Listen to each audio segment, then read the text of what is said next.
me for my voice, but I have never seen anything like it. Do you believe in miracles? Yes! Unbelievable. Hey, welcome back to the show. Andrew Zimmel, host as always. Special podcast today, talking to our international world traveler, the guy who has been on the beat the entire time, Alexander Haynes, talking to us about COVID-19, the coronavirus, and any updates there. But also, we kind of touch on the Democratic candidates, how we feel about Bernie dropping out, all that and more. Here is Alexander. On the phone line right now, we have our COVID-19, our coronavirus expert, our world news reporter, and a guy that's still in Seattle. Alexander, how you doing? I'm doing a lot better, kind of better. We finally have a little bit of good news on the COVID-19 front, so I'm doing better than I have been. I'm very excited for it. I want to get into all the coronavirus stuff, but before we do that, we need to talk about the elephant in the room, Bernie Sanders dropping out. I thought both of us kind of knew that this was coming. The writing was on the wall a little bit, especially when all of the COVID-19 stuff really put everybody in their homes. Bernie supporters are probably one of the better, go out campaign rally type groups. So when everybody's stuck in their homes, I knew that was going to take kind of a hit. The inevitable will finally happen. What are your thoughts on Bernie Sanders dropping out? Yeah, it kind of felt like he had dropped out a little bit ago. There's some rumblings about 3 to 4 weeks ago now that there's a lot of controversy inside his campaign on whether to continue or not, and it was kind of split 50-50. Finally made the call. I'm surprised it came this late, but Joe Biden is clearly the front runner now, and in definitely very interesting times. And the Democrat convention role is to keep Joe Biden safe and alive right now because he's the guy that they are organizing behind. If you would have told me in 2012 that the next time we had a Democratic president was going to be Joe Biden, I would say, yeah, no, that makes some sense. I thought that coming off the coattails of Obama that he would be the next guy up. Hillary's campaign was a mess from start to finish. Joe Biden does not have the animosity, I think, that Hillary does. There's not a ton of venom, I think, around Joe Biden. What do you think about just electability-wise comparing the two candidates, Hillary and Biden? Yeah, I think there's a lot of differences there because Hillary was part of the Obama administration for his first term, but she was not there for his second term. So that kind of, there's a little bit of separation there, and that kind of turned a lot of people off. She didn't have a chance to leave the administration on a good light. So there is a lot of animosity from what people remembered. A lot of people just kind of had a very poor view of Hillary Clinton, one of the least likable candidates just because of how people felt she was out of touch with reality. There's a little bit of that with Joe Biden. They feel he's old Joe. But he's also old Joe in the sense that he's kind of this lovable grandfather, and that's what people who support him want people to look at him as. So there's definitely an electability there because it's a return to normalcy campaign. He is more of a moderate than the other Democrats, and I believe he is very electable moving into 2020. All right, I think that's enough for Joe Biden. It felt like the inevitable to occur. I don't have anything else to add.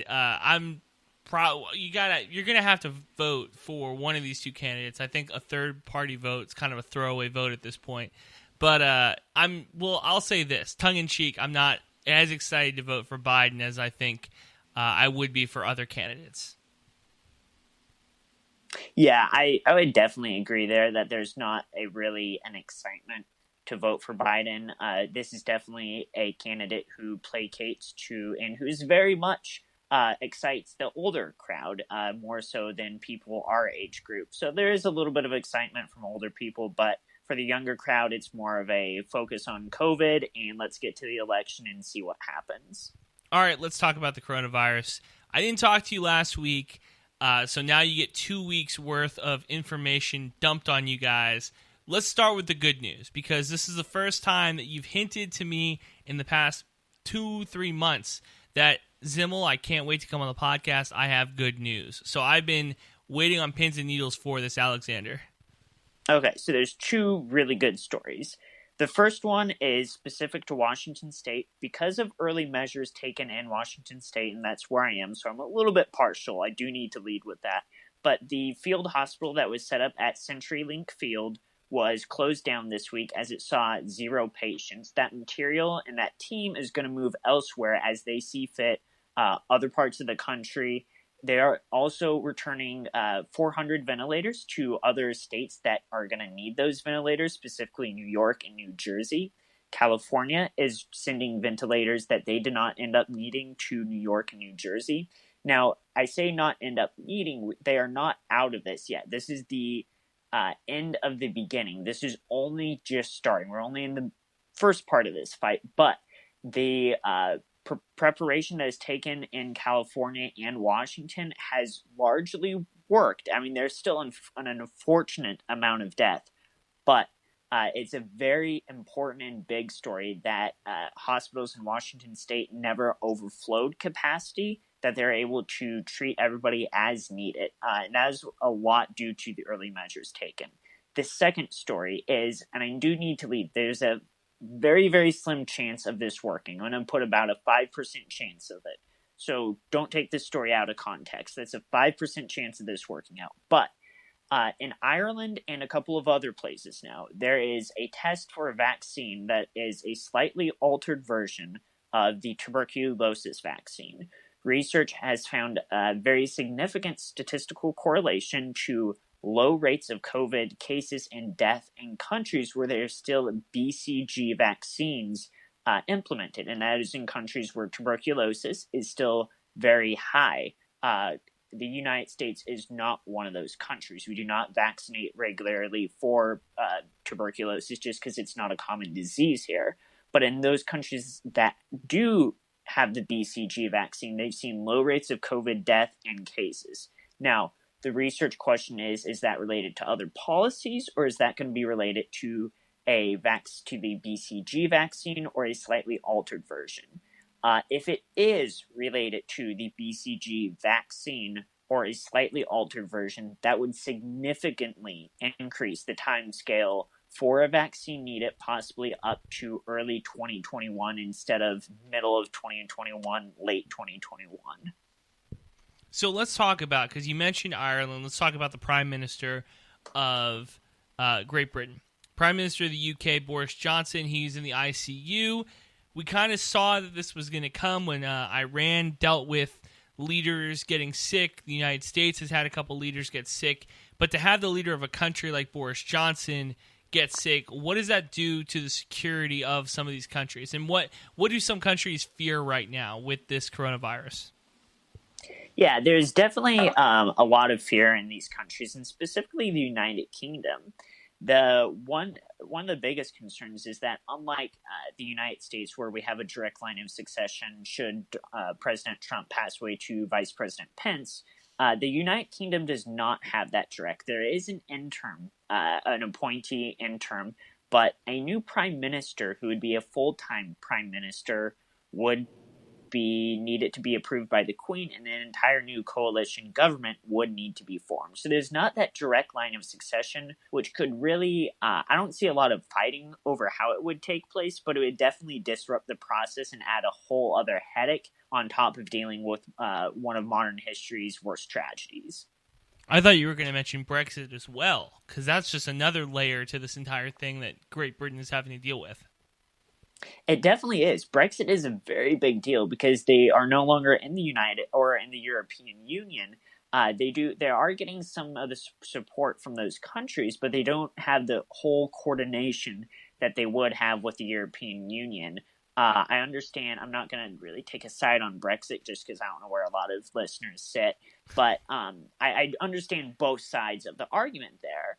But it is definitely something that it came at a very unfortunate time, and it came at a very untimely time, because you also now have a lot of strife between North Ireland, Ireland, and Scotland on their reaction, just because the United Kingdom as a whole kind of losing that cohesiveness with Brexit, because countries like Ireland and Scotland had very differing views on Brexit. So let's talk about China right now, because it's been 100 days since they first announced the first COVID cases. How's China been doing during all of this?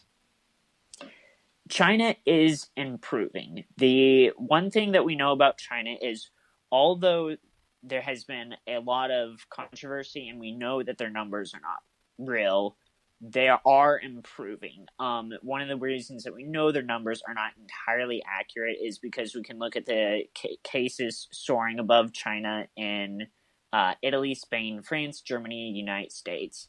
And we know that in China, in the Hubei province, probably a lot more cases that are underreported. How much, we don't know, but they are improving. They're starting to open up again, and largely what they have done is shut down the country from outside travel. They are taking baby steps. They decided that they wanted to open theaters, and then that has been stopped again. There are Hubei province and Wuhan have been opened up, but they are still not allowed total travel throughout all of China. They cannot totally enter Beijing. So there's a lot of different interprovincial controversy depending on where people want to travel. So they're taking baby steps, and that's really what the world is going to look like. From what I've heard, though, from experts, it is a little bit too early in the process to try to open up at this large scale.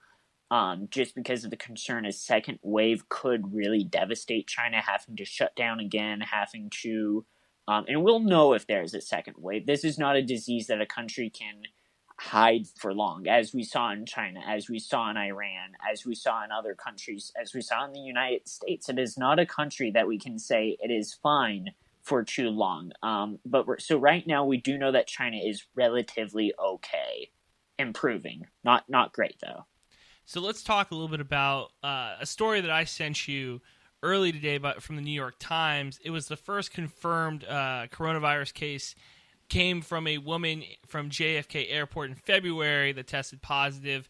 Governor Cuomo, de Blasio, they both said that they were going to try to track down everybody on that plane. Of course, that didn't happen. We saw New York, probably the worst hit city, I think, internationally. I think New York has suffered the greatest from this. Do you agree? Yes, they've exceeded. Unfortunately, they have beaten Lombardy in tragedy level. So what did we say to Cuomo? What did we say to Bill de Blasio now, who both have been getting a little bit too much pat on the backs for my liking for the way they're handling this epidemic? There is definitely not the preparation needed, and that is pretty much across the entire United States, that there's really this decline to acknowledge what was happening, what was going to happen.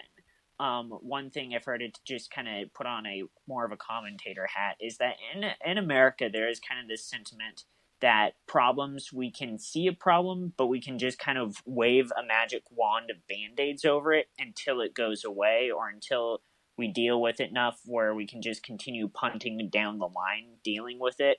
And in this case, that solution would be either herd immunity, and I know we're not going for herd immunity, but there's just kind of that sentiment that governors and city leaders wanted to put a Band-Aid on it, federal authorities wanted to put a Band-Aid on it, and hope that it would go away, and it didn't.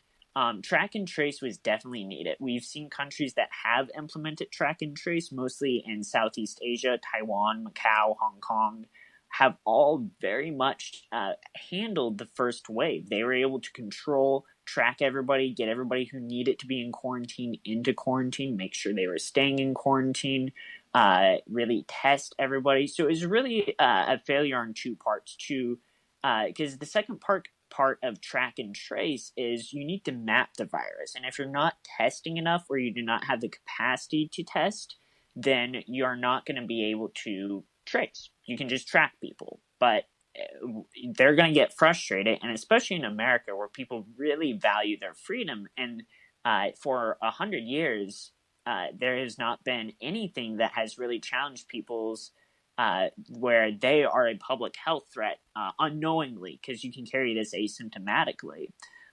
So it's definitely been a challenge to the American psyche, and it kind of broke a lot of our thoughts on how we should operate in a pandemic. We did not have the pandemic mind shift that we needed to in February. So speaking of February, it's about 2 weeks now since Donald Trump said that he was going to open up the country on Easter. Easter, for those of you who have been looking at the calendar recently, is Sunday. That is not going to happen. What do you think right now, with 10% of Americans being unemployed, the country is not going to open back up again until maybe June? Where's the panic level right now? Where would you put it right now for this current administration and the way that they've handled it? There has to be. So, okay, I'm going to put on my commentator hat again for this question. I just feel like I need to really answer this. The panic level has to be there because this is going to be a reoccurring issue. Pandemics come in waves. So the question is, when does the second wave hit? The thing with the United States is there is 50 states, and not all of them have reacted the same way. We've seen states like Washington, probably one of the better states, reactions. We've seen California, probably second, third tier. A couple of other states have done a very good job, but then we have Florida, and then we have states. Florida reacted very late, and we saw beaches full during spring break. And then we still have other states that are not on lockdown, that are not putting people on a soft lockdown. So without every state reacting the same, and without closures on domestic travel, those states that have not implemented lockdown or who are not getting testing are just going to reinfect other states, and the cycle is going to continue until a vaccine or a ready cure is found, or until tragically herd immunity. But I don't think we're reaching the point of herd immunity. States have done a good enough job to keep it from becoming endemic to the country, but it could still reach that.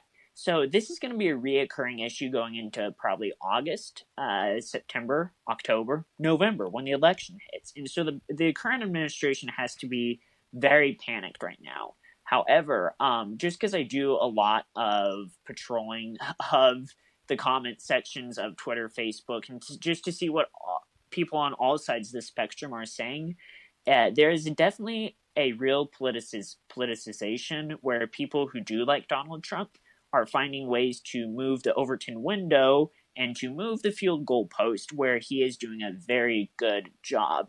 I think some people have snapped out of the thinking that he has done a perfect job, but there are definitely still others who feel like he's doing a good enough job. So the thing is that and we're not at war, but it is kind of a wartime mentality, and that's really what the thinking has been and what the line has been. In times of war, the sitting president usually gets reelected.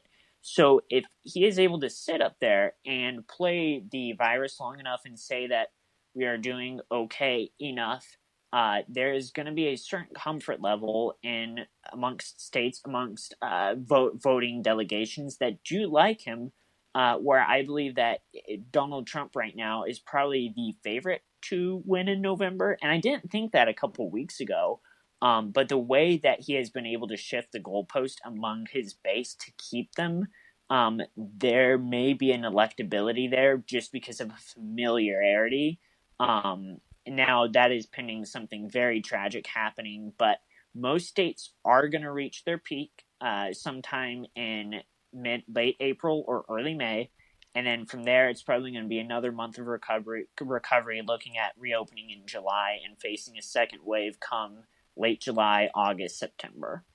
So let's talk about mail-in ballots. That's something that Americans have had the opportunity to do for, I think I read somewhere 40 years. The mail-in ballot has been a thing. This is for the first time, I think, that the Postal Service is actually going to be needed in the last 20 years. In our lifetime, Alexander, the Postal Service has done an okay job, but they haven't been a complete necessity. Now it's their time to step up because it feels like the mail-in ballot is going to be the number one way people vote in November. It definitely is, and it's very concerning that it has not been widely approved yet. I believe that is something that is very needed. I know there is a lot of concern over voter fraud occurring with mail-in ballots, but several studies have shown that voter fraud is very low with mail-in ballots. I think the Oregon State did a study, and it was a rate of only 2% of ballots were fraudulent. So it is a very, very high, and that's on par with other ways of voting. So it's a very safe way of voting. And it's also a very safe way of voting during a pandemic and a crisis where you have people standing in lines for a very long time. You have, as we have seen, technology fail throughout the primaries. I know in Texas, in Hayes County, there are several very, very long lines due to technology failure and other mishaps. So it is something that's very needed. And I think it's going to be crucial to the election moving forward. And it's going to be a key talking point, I believe, going forward, especially because we saw the Wisconsin primary move forward without mail-in ballot. People did have to go into lines. And if there is a small cluster associated to any of the voting in Wisconsin, the outcry to do something unprecedented to approve mail-in ballots for states for November, I believe is going to be very huge and very historic. It's going to be a time, these coming months are really going to be a time where everything is on the table. There is no real way of predicting what's going to happen because there are too many scenarios that we just have never thought of before or that we have never seen in American history. Well, you say that, but I'm going to ask you to predict the next big city that's going to get hit by this coronavirus wave. Because the East Coast and the West Coast really have gotten it hard, but the Midwest has done a very good job, I thought, of not getting super affected by this. But in that same vein, if a city is not getting affected, if you don't know anybody personally being affected by this virus, you might play it a little bit of riskier. You might not wear a mask. You might not get Purell and use that 6 times a day. Is the South going to get hit by one of these big waves like New York or Seattle or LA got? I do believe so. And one of the things is that the CDC, just go over the reproductive number again. We've talked about this before, but I just want to reiterate it. The reproductive number, the R naught, is on average how many people will get infected by an infected person. So right now, that number does change with measures. So right now in China, that number is below 1. One infected person will on average infect about 0.4 other people, which means the virus is on decline. In Hong Kong, it's at about 0.9. In the United States, it's at 5.4, which is not good. And so if it's like that, what we're seeing, and with a lot of cases being asymptomatic, because you can transfer, because not everybody develops really severe symptoms. I have 2 friends who've had it, and both have been pretty sick, but not super sick where they needed hospitalization. So one of the things is that you can have a cough, you can have a fever, and then you can recover. You'll feel pretty crappy, but you can recover with this and not even know that you really had it. Of course, you know now.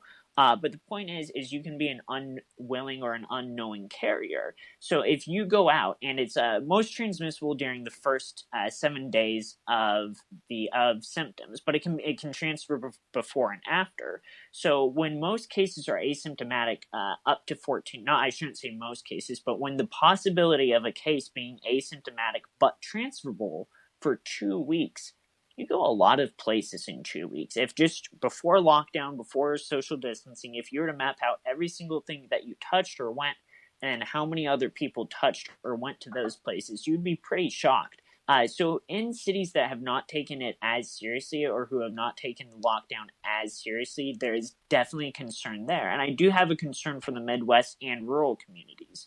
We've seen a lot of large transfer in cities that are high density. New York, one of the most dense cities in the world. Seattle, it's fairly dense here. Los Angeles, a little bit less dense, but because everybody's driving, there's no large trains or mass public transit, but still fairly dense. We've seen hubs in the South. Louisiana has been hit, but that's kind of a hub there that's been hit. We have not seen rural communities. It's harder to detect in rural communities just because we don't see big clusters. It slowly spreads throughout the community. So I'm very afraid in about 2 weeks we are going to start to see clusters appear in rural communities, and we're going to start having to question how we are going to treat those, because those are people who are very unlikely to go into quarantine or who are harder to control because their livelihood, getting food, food deserts, are very much dependent on traveling and not doing social distancing. So it's going to really challenge the creativity of states to be able to care for these rural communities. All that said, to answer your question, I'm very concerned for Houston, Texas. I've talked to one person there, and I guess testing lines are very, very long. I know some people there have not taken it as seriously as needed. And I'm sorry, Houston, you're our great city, and I really don't want you to turn into New York. So I'd be very concerned for Houston, Texas. I know Louisiana has already seen a spike in cases, but it has not turned into New York. And also Michigan, Wayne, Michigan, I believe, it has seen a large amount of cases. So the last thing I'm going to leave you with is you talk about, are these governments, these state governments, can do enough to protect their citizens? I still have the sneaking suspicion, Alexander. Call me a conspiracy theorist, but I have a sneaking suspicion that the governments of these states, that the federal government is going to let people come out of quarantine. They're going to take off some of these shelter-in-place laws sooner rather than later. Just because 10% unemployment rate, it's an election year, it kind of feels like they want to rush things and get everybody back into the marketplace. I can't stop thinking that a lot of these states in the Midwest, in the South, going all the way from Carolina to Arizona, they need people out there. They need people going to work, making money, and it would be very advantageous to some of these states to not have their people stuck inside. I think that these shelter-in-place laws are going to be released earlier than either one of us anticipate. I'm afraid so, and I have a quick example. After this, there's one specific story to Idaho that I probably need to cover because it's vastly interesting and it's going to be very tragic there. But Arizona is one of the states that has not done a good job treating it. Their gamble was because Arizona is an oven almost year-round, especially Phoenix where it's very dense. They gambled on not doing a lockdown, assuming the heat would kill the virus, like the flu season, which is not the case now. So there is a slow increase of cases in Phoenix and throughout Arizona. There are other cities like this throughout, like you said, that are going to start to lift the measures early, that are going to just kind of flip the light switch from lockdown to, okay, everybody's back to work, which is going to let people who are still sick, because you really probably need a month. 20 days is the research and mathematical modeling was done, and you need 20 days of lockdown to be able to either see a peak and to start to see recovery. And then probably after that, two weeks to really start to slowly lift the measures off. So you're talking about a month and a half at best, and that's if your citizens really follow the lockdown. I'm hoping, again, that Washington can be a model for the rest of the United States here. Because things are improving, that does not mean that restrictions are being lifted in any way. We are on lockdown until May 4th. And probably after that, it will be very, very small steps towards lifting lockdown, towards allowing non-essential businesses to go back into practice. I'm hoping California follows the same route and is kind of another model for the rest of the United States on, okay, here is how to safely raise limitations, how to safely live the closures of businesses. I think one of the most important things, just as a rule of thumb, is do not lift restrictions to the point where you're not able to take them back. And that is what we have seen in Singapore, Macau, and Hong Kong specifically, did start to lift restrictions after they beat the first wave. But they did not lift them to the point where they were not able to repeal the restrictions, and they were able to go directly back to a soft lockdown because they did not flip the light switch on immediately. And so you need the social awareness, and you also need that kind of policy involved. And then if we have time, can I go to the Idaho story? Of course. Okay.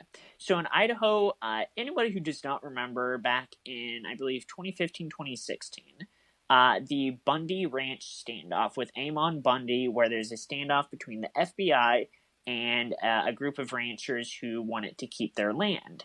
And what ended up happening was one man was shot as Amon Bundy led the standoff. Amon Bundy is out of jail, and he is actually pardoned. The ranchers were pardoned, and so they are all out of jail. Amon Bundy is far right, and what he is doing in Idaho is he is holding a liberty revolution this weekend.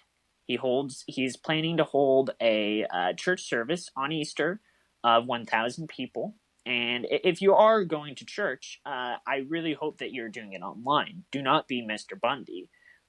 This is highly concerning. He's also planning to hold an armed church service, so to fight off anyone who tries to stop them. At this point, he actually said that he wants the virus.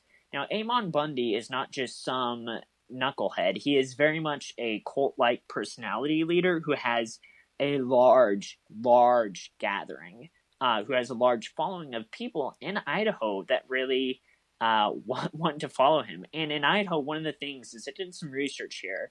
It's not just that they're far right. They don't trust anybody, Republican, Democrat. They have extremely low trust in the government. And to the point where one of the governor's key items in his agenda is to rebuild trust in the community. If it catches on in Idaho, it's a fairly rural state in most counties. There's just over 300 ICU units in the entire state. There are only 8 out of 48 counties with an ICU unit. It is also right in the middle of the pack for poverty levels. There is relatively average unemployment, but some counties have up to 32.8% unemployment, and also extreme poverty. It is 16th in the nation for hunger, for people who suffer from not getting enough adequate food. It is a state that is extremely poor in regions. If there is an outbreak in Idaho, it can be extremely dangerous. Now, the problem is that this is not just Mr. Bundy. There's a county sheriff of Bonero County in Idaho who has written a letter to the governor asking for all soft lockdown measures to be released because, quote-unquote, liberty is under attack, and that this is all a plot to ruin the economy. So we have an official sheriff joining the cause of Mr. Bundy. It is highly concerning what is going to happen in Idaho, specifically because while a lot of these people will stay in Idaho, a lot of them do travel because they are crucial farmers. At the end of the day, they are very important farmers to the West Coast agriculture community. I really hope this behavior does not happen in other states, and I really hope that Idaho takes measures to stop Mr. Bundy here. It's a very concerning case what's happening in Idaho. So you start with good news, you end with the tragedy in Idaho, because I promise you, Alexander, they will not do anything to stop this guy, and it's going to end up very poorly. You haven't been wrong yet on this podcast. I want to put that out there, too, that every prediction you've made, every time you say, hey, we should be locking down, but we aren't, hey, this is happening, but you haven't been wrong yet. So for the audience members who might sit at home, listen to the podcast, and say, well, look, Alexander is batting 1,000 here. So I just want to put that out there. And don't necessarily thank me. Thank the people that I'm talking to. I have some very good contacts and people who I'm relying on to get information from really all around the globe. So thank you to everybody who is providing me information and to the journalistic community out there. Alexander, I hope you stay safe. And you going to tell us one more time how to wash our hands? I can go over the entire 20-second procedure, but I won't waste your time. If you just listen to this podcast for from when we started talking about washing your hands to about now, that's about 20 seconds. Just to give you an idea. Please wash your hands, though. Very important. Alexander, thanks for coming on. Thank you very much. Thank you again to Alexander. Thank you to the journalistic community, like Alexander eloquently said. Thank you to you guys for staying safe and hopefully staying inside to listen to this podcast. I'm hoping fewer and fewer of you are listening to the podcast while you're driving around. I hope that you're able to stay safe with your families and remember to continue to social distance and, of course, wash your hands. So we have Brady McBride on earlier this week talking to us a little bit about Texas State football. That's a pretty good one if you're a Texas State football fan. If you don't give a rat's ass about Texas State football, honestly, I don't blame you. But we have Jake Asman, furloughed SB Nation news host, radio host, talking to us about what the coronavirus has done to sports media, what it's done to the radio industry, and what he is doing in some of his free time. I'll give you a hint. It has to deal with Quentin Tarantino. So, all that is on the podcast page. You can go check all of that out. You can check out all the rest of our content. We have a ton of podcasts all the time. If you're a first-time listener, congratulations. Welcome to the Resistance. All right, I will talk to you guys tomorrow. Please stay safe.